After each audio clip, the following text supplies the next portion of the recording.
రాజ్యానికి వారసుడు లేని బాధ శాంతను మనసును కుదిపేసింది.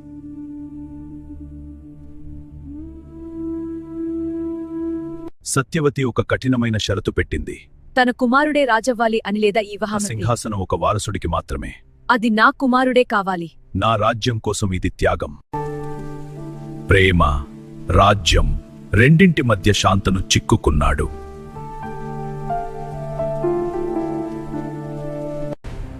అప్పుడు భీష్ముడు ఒక నిర్ణయం తీసుకున్నాడు.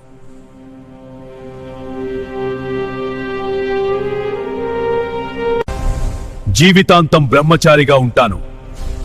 ఎగ్గా సింహాసనాన్ని వదులుకుంటాను.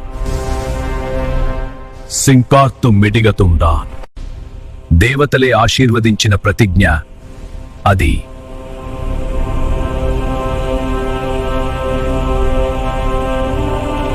శాంతను తన కుమారుడైన భీష్ముడికి ఒక అపూర్వమైన వరమిచ్చాడు. ఇచ్ఛామరణ వరం. ఇదే భీష్మ ప్రతిజ్ఞ, త్యాగానికి పరాకాష్ట. తర్వాతి భాగం కోసం ఫాలో అవ్వండి. మన సనాతన జ్ఞాన AI ఛానల్కు స్వాగతం. ఇలాంటి అద్భుతమైన ధర్మ కథల కోసం లైక్ చేయండి, షేర్ చేయండి, సబ్స్క్రైబ్ చేయండి.